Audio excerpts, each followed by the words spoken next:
So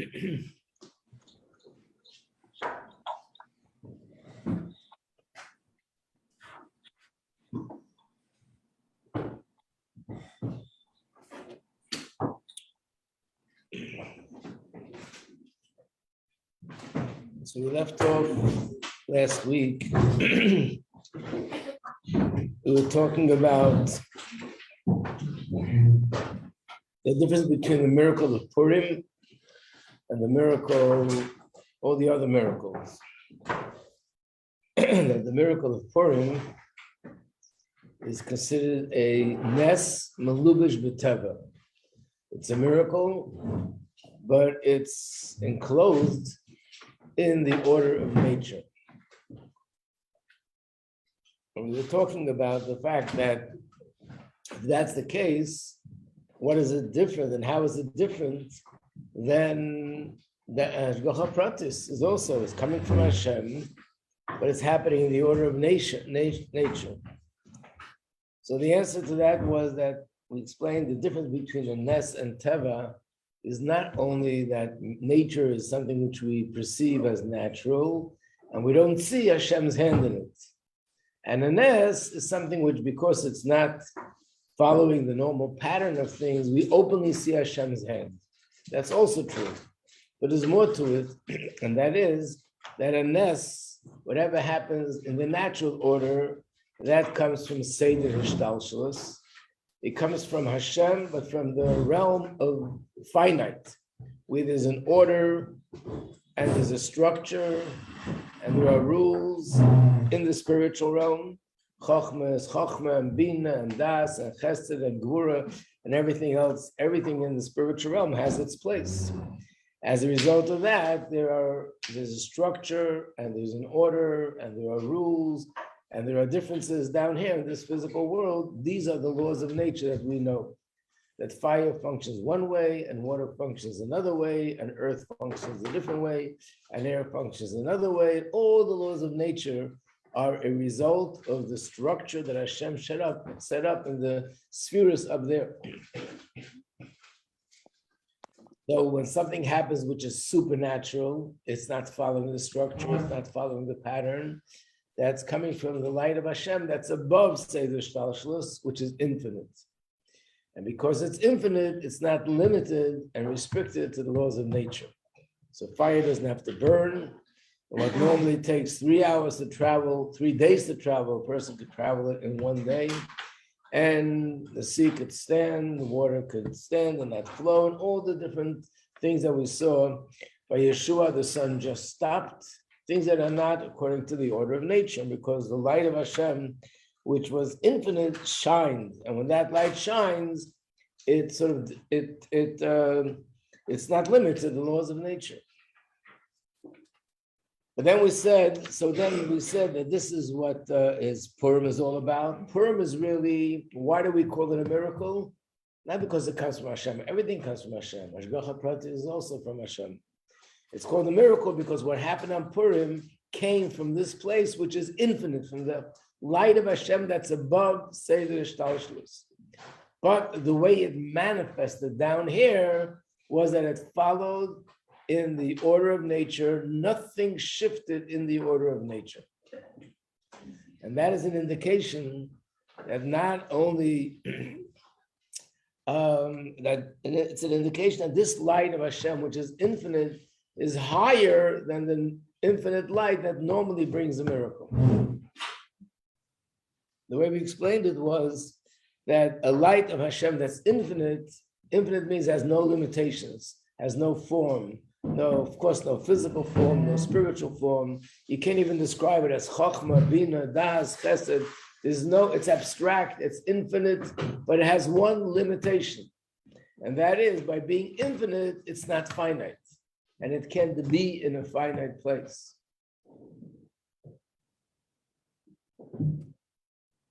This is an infinite light of Hashem that, in spite of the fact that it's infinite, nevertheless, it can be contained in a finite order, and nothing shifts, nothing moves.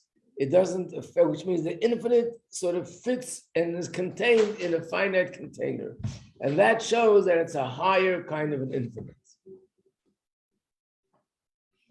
So it's a very deep subject to explain what the difference is and why there's this difference. But generally speaking,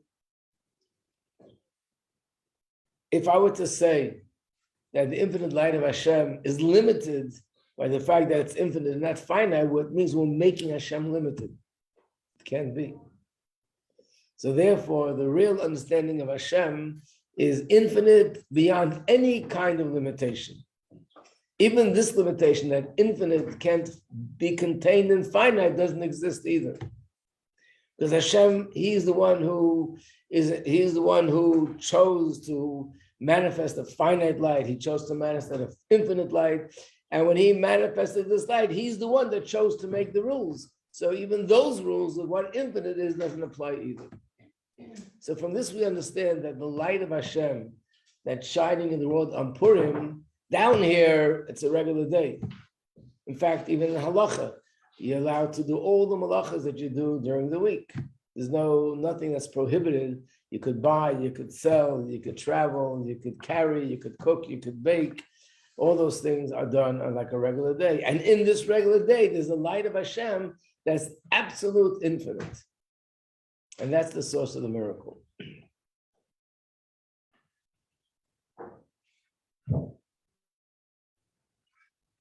So now we have a deeper understanding. What does it mean? First of all, the Mashiach will come. All the Yom Tovim will become canceled. We asked the question, how's that possible? Question number one. Question number two was, even if it is possible, why Purim? Purim is midrabanan. All the other Yom Tovim midoraisa. So the way it's explained in the Maimarim and Chassidus, it doesn't mean chas v'sholem that this yontif will no longer be practiced.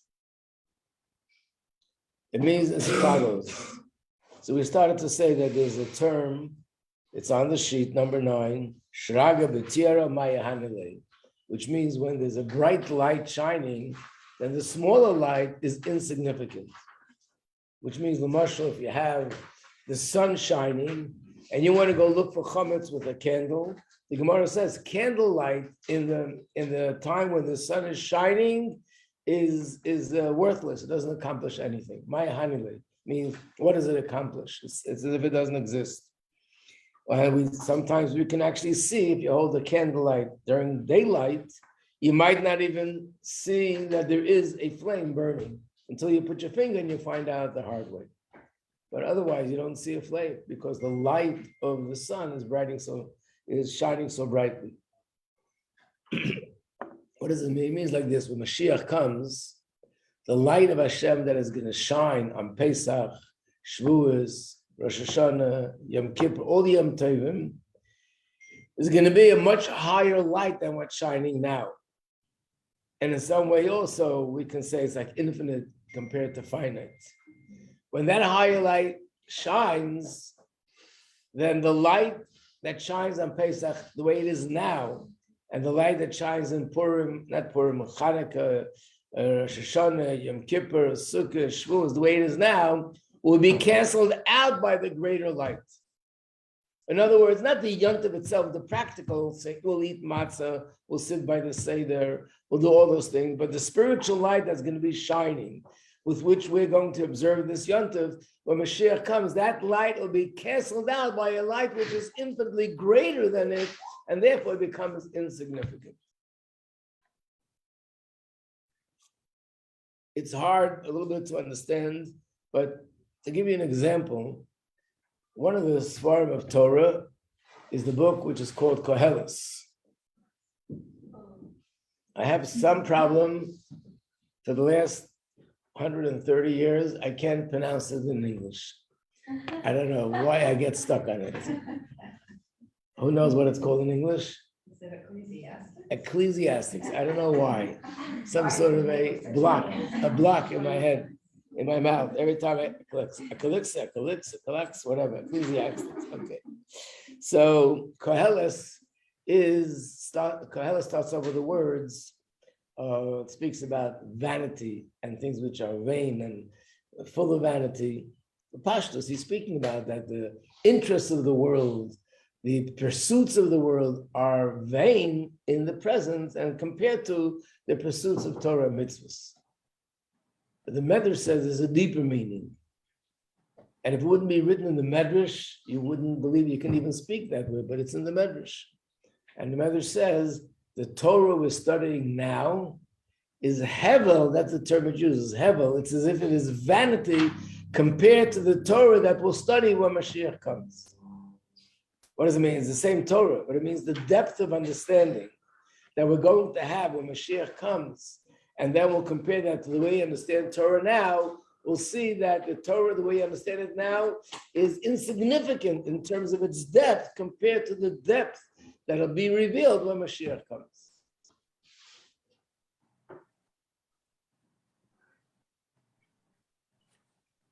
The only thing I think we can just compare it to something to get some idea how this could even be possible is to think of a lot of things that children understand, little children, 3-year-olds and 4-year-olds, they talk about, they have philosophical discussions sometimes.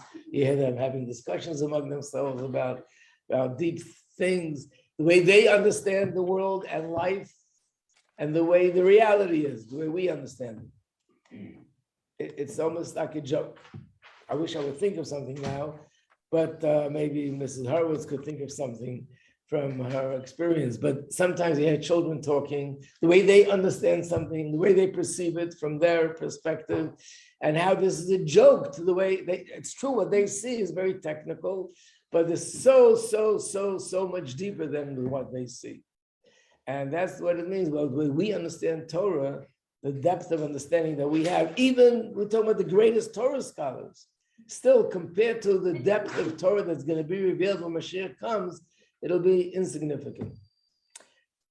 This is not it, but a little bit of an example from the class we had on Friday. We had a class on Friday, which I plan to continue, of a story in Gemara, that Rabbi and Rabbi Zera went to drink together, and Rabbi slaughtered Rabbi Zera.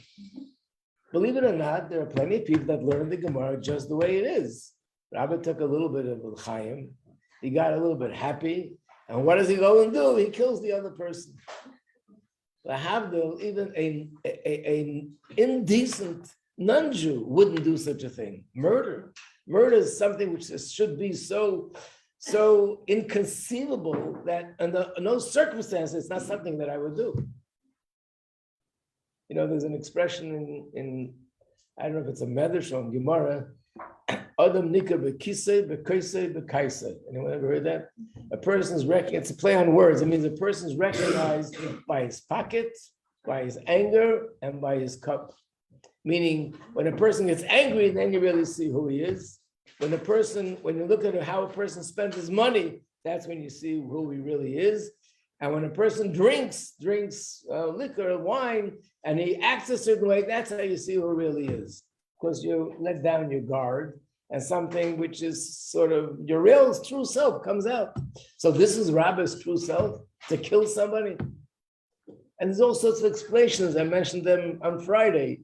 It looked like it. He only scared him. He only made him faint, but he didn't really kill him. But still, that's the way it says in Gemara in the simple pshat. Rabbi killed Reb Zera. Then we learned what it said in the Sikha. I remember when the Rebbe said the Sikha. When the Rebbe said the Sikha, I can't even describe it to you. Where the Rebbe was talking about how Rabbi entered together with Reb Zera into the deepest depth of understanding of Hashem.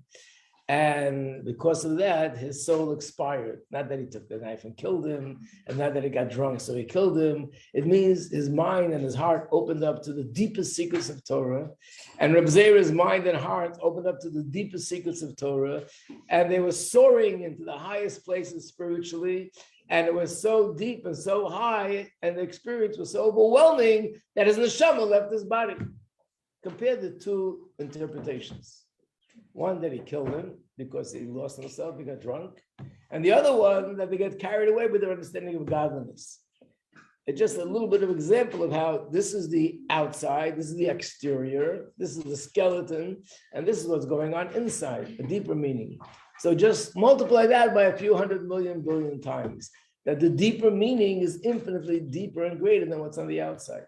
So Mashiach comes, the deeper meaning of Pesach, the deeper meaning of Shavuos, the deeper meaning of what's going on spiritually when it comes to Sukkot, Simchas Torah, Shmini Atzeres, Rosh Hashanah, Yom Kippur is going to be revealed to such an extent, it'll be like infinite compared to finite. And therefore, the way we know it now, the way we experience it now, will be totally canceled and lost in the presence of the higher experience. Is it understood? What? Purim is already on that level. Exactly. Purim is already that infinite. It's already shining now, so it won't be what we, the real true essence of Purim, the way it is now, will be revealed then, and therefore it won't be lost because it's already the way it'll be when Mashiach comes. In fact, that's one of the things about Mashiach in general. In general, what we say about Mashiach is that it's going to be a time where Hashem's light will be revealed in the world, and yet human beings will be in a neshama, in a guf, and the world will be a physical world, and it won't sort of disappear because of so much spirituality. It'll be the merging of infinite and finite on the highest level. So therefore, with Purim, that won't make that much of a difference because it's already there. Of course, the difference will be that we'll perceive it more clearly, we'll see it more openly, but Purim is something which already now is in that level.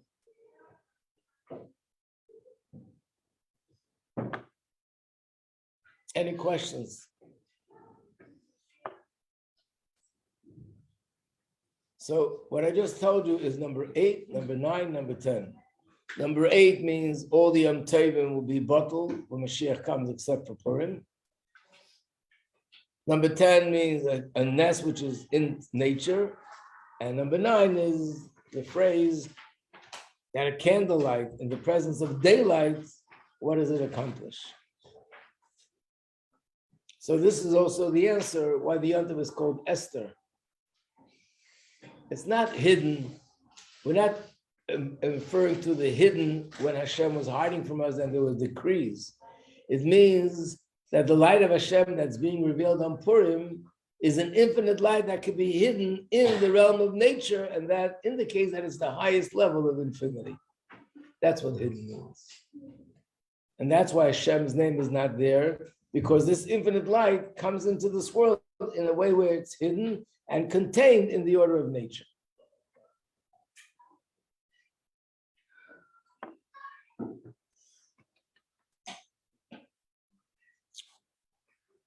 Now, the Sikha that we did on Friday, there's more to it.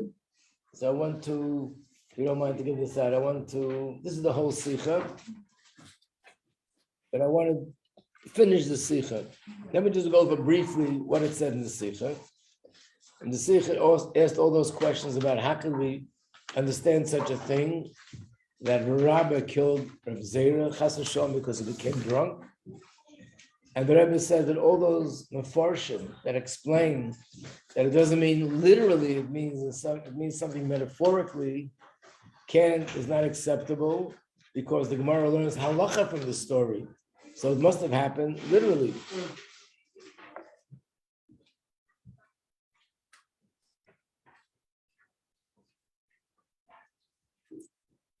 The Rebbe's answer is, the Rebbe brings something in the Shalah, and the Rechaim, how we find the story in Chumash that Nadav and Avihu, they died because they brought a fire they weren't supposed to bring. And the Rechaim explains they were tzaddikim bigger than Moshe and Aaron, so no way that could we think that they violated Hashem's will. What it does mean is that they got so overwhelmed by their love for Hashem when they went into the Mishkan, because Hashem's presence became revealed in such an unprecedented way, that their souls expired from their body. And that's why right after it happened, the first commandment was, you're not allowed to go in the Beis Hamikdash after drinking wine. You're probably thinking, it was such great tzaddikim, and Hashem wants the neshama to be in the body, so isn't that still violating Hashem's will? They allow themselves to get carried away, and the neshama should leave their body. So the answer is, this commandment not to drink wine came after the incident, which means when they did it, it was still an acceptable avodah. For a person and tzaddikim of this level to get so carried away in the love for Hashem to the point that the neshama leaves the body. After this came the new commandment, and from now on, this is the last sort of situation where this kind of avodah is acceptable. But from now on, you're not allowed to drink wine, which means there's a new avodah. You're not allowed to do anything that will make the neshama leave the body. Hashem wants us to be here in this physical world. Who is deciding? Who? Hashem. No, so how we know? Right after the story came the commandment, tell the Yidden not to drink wine. Moshe was still there. Through Moshe. Yeah.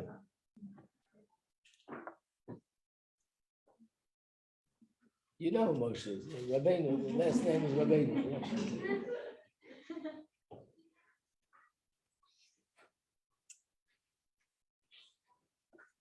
So after this explanation, everything comes together. Number one, he died literally.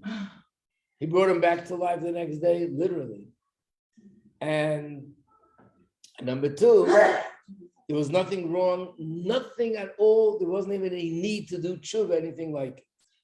But now the Rebbe asks a question. So on page 181,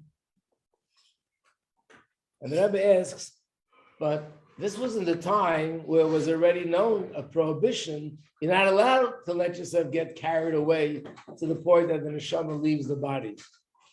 So I'm looking at page 181, the second column, the second paragraph from the bottom.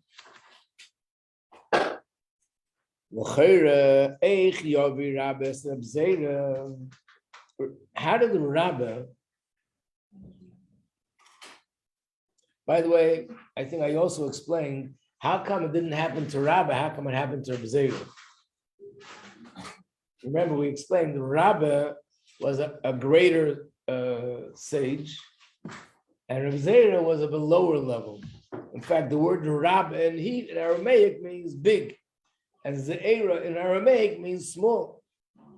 So because he was bigger and higher and greater, he was able to experience that experience and not expire. Rabbi Zera was lower, and therefore when he was experiencing this, he was overwhelmed. But how could Rabbi do this to Rabbi Zera and cause him to pass away? It's still against what Hashem wants. This goes against the purpose of creation. Hashem created the world that it should be settled. We should be neshamas begufim davka. So the answer is two answers. One answer is Rabbi Omar v'heriches Reb Zera. Rabbi assessed the situation before, and according to his assessment, according to his evaluation, he thought Reb Zera would be able to handle it. So the fact that it happened was a surprise to him. He thought Reb Zera would be on the level that he'd be able to experience it and still make that chas v'shalom. He intended for his neshama to leave the body. That's one explanation. There's another explanation, but we can say something deeper. Being that Rabbah had the power to do Tchias HaMesim, as we see in this story, that the next day he brought him back to life.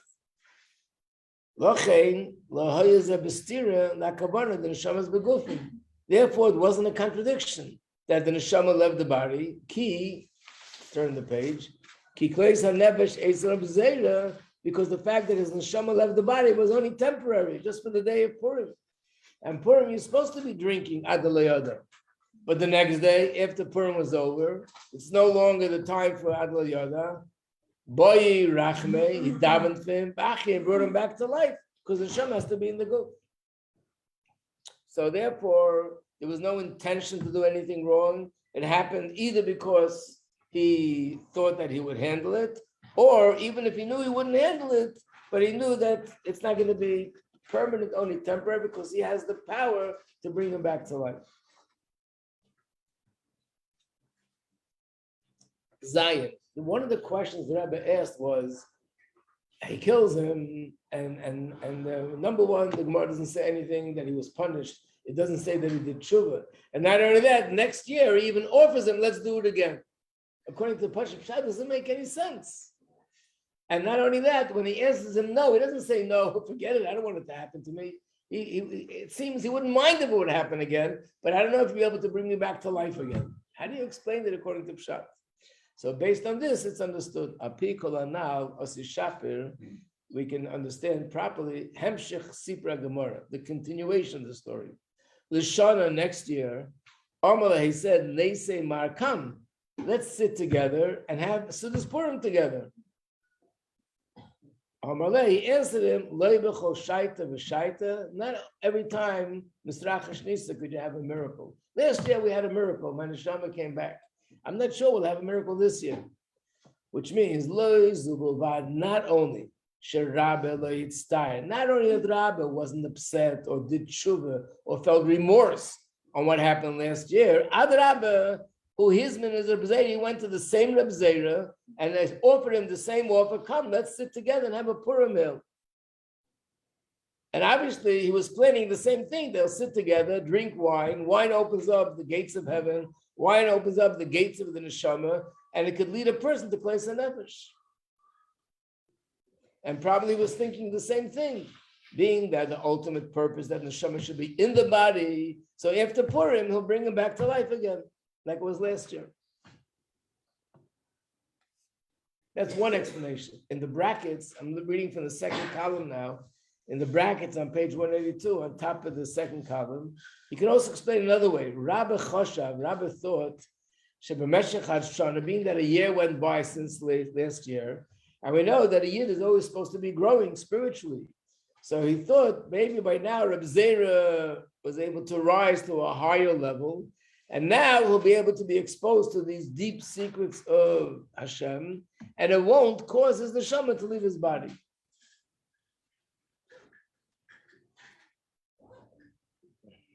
So Reb Zera said to him, wait a second, not every time could we rely that a miracle is going to happen, which means like this. He didn't say no. He actually wanted it.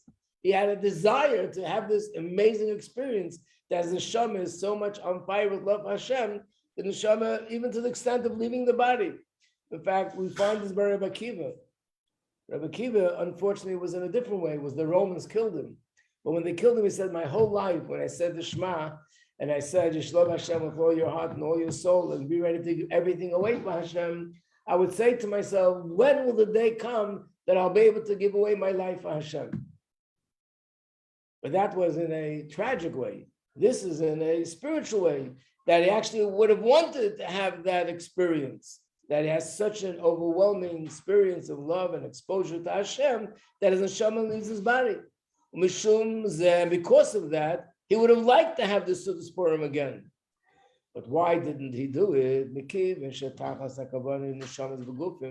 But being that the ultimate purpose is that the neshama should be in the body, so he was afraid. What happens after he comes to place a nefesh? So what if his neshama doesn't want to go back down? Who knows if this time he'll succeed to make such a miracle, to be able to convince Reb Zera's neshama to go back down again. I want to explain this a little bit. Why would he need a miracle for the neshama to come back down again?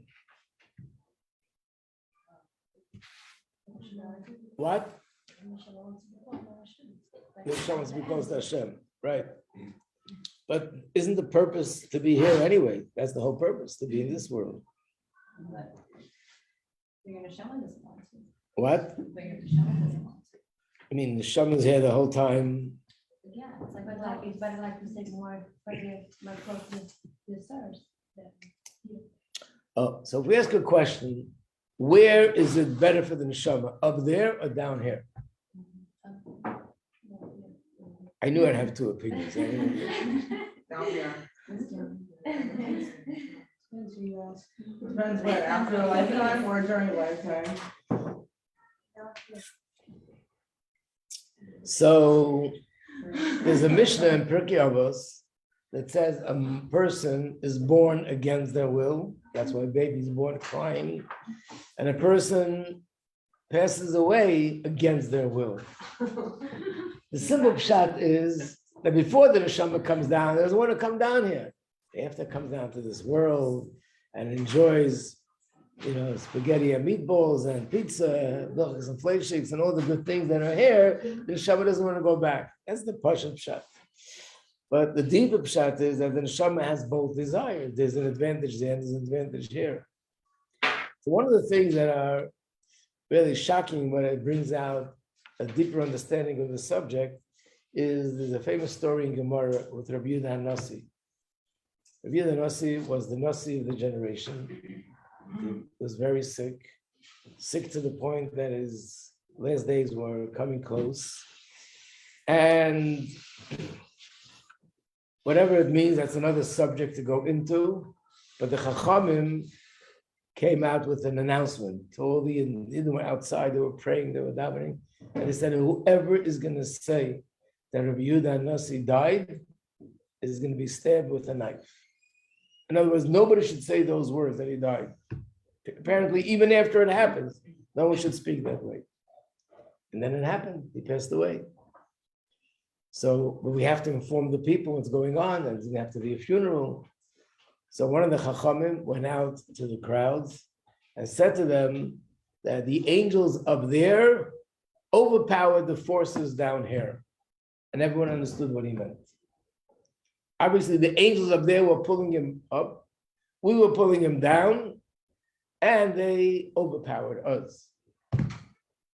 So the question is, why would the angels pull him up there? These are not, we're not talking about Chas Shalom, Satan, and Neged. We're talking about holy angels. And the holy angels want what's the best. Here we're davening and praying and begging Hashem for him to be alive and to be well down here. And they're pulling him up there. Why would they do that? It goes, it's like shining more, no? So obviously the answer is there's a certain advantage for the neshama up there. It's without a goof. It's free.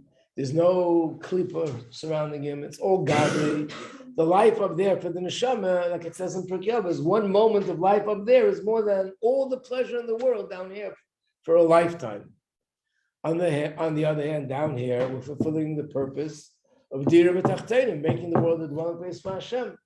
And when you learn Chassidus down here, you have the essence of Hashem. Remember, we learned that one tzitzah, one mitzvah, one time doing a favor for another Yid, it can be worth it for the neshama to come down here for 70, 80 years. So basically, there's an advantage of being down here, an advantage of being up there.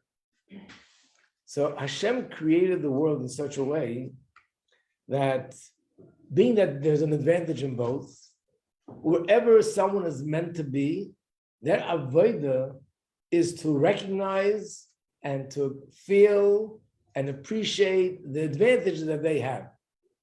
To give an example, even amongst Yidden, we know there's Yisachar and there's Zvulun. There are Jews that their life is spent primarily learning. They learn in yeshiva, then after they get married, they learn in kollel, and after that, they're teaching Torah. The whole day they're learning Torah. That's their avodah of their life. That's Yisachar. Then there's another category of Jews, which is Zvulun. These are businessmen who are doing business according to Torah. They do it honestly, and they earn money, and with their money, they support yeshivas, and they support Torah, and they give a lot of tzedakah. And without them, the yeshivas couldn't exist. So it's a partnership.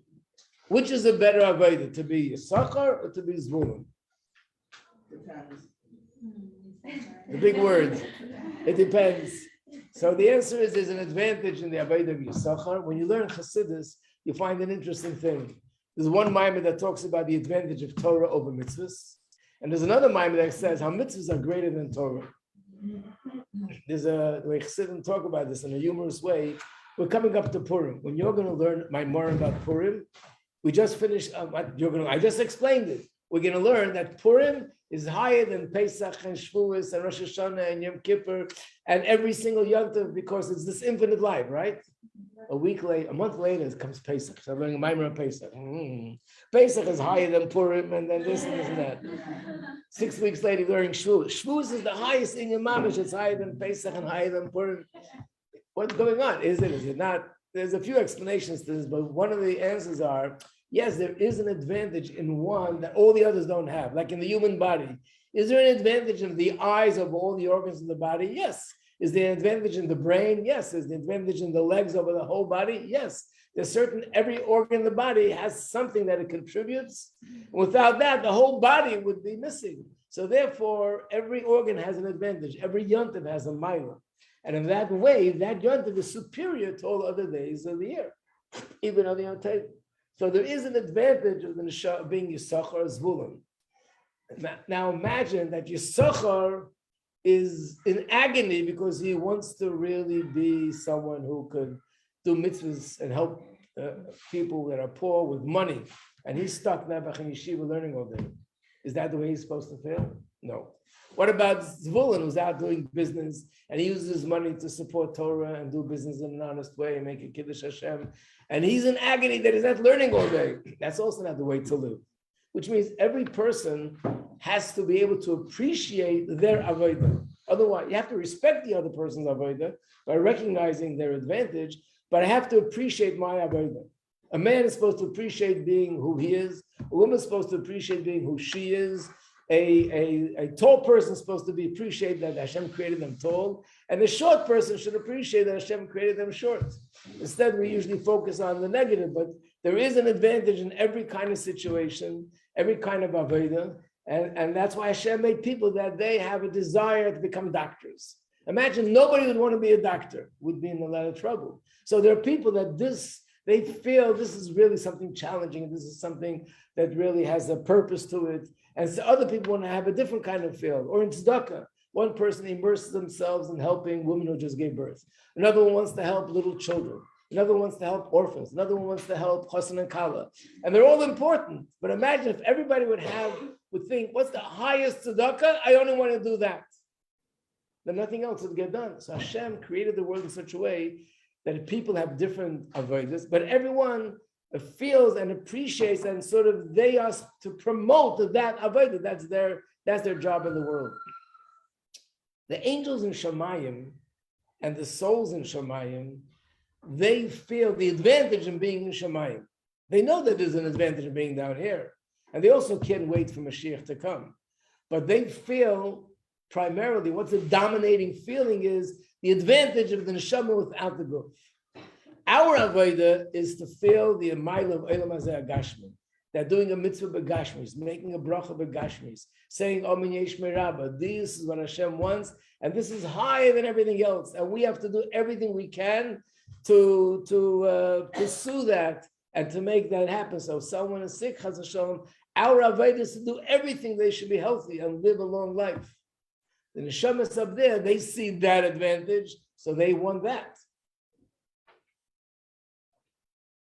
Understand this? The two different ways. So therefore, Reb Zera was worried. What happens if his neshama goes up? Once it's upstairs, starts seeing things from a different perspective. And a rabbi comes and says, "Okay, come down, come down." The neshama says, "It's amazing up here. I'm not going down." And because the neshama, now that it's up there, sees that advantage. And therefore, he was afraid you need a miracle to get the neshama while it's up there to want to come down here. And I remember one time there was a Fabrengen, I don't remember, sorry, it's a sikh that's written before my time, but I remember reading it, not hearing it, where someone made a comment to the Rebbe, the neshamas up there, surely they don't want Mashiach, they're having a good time up there.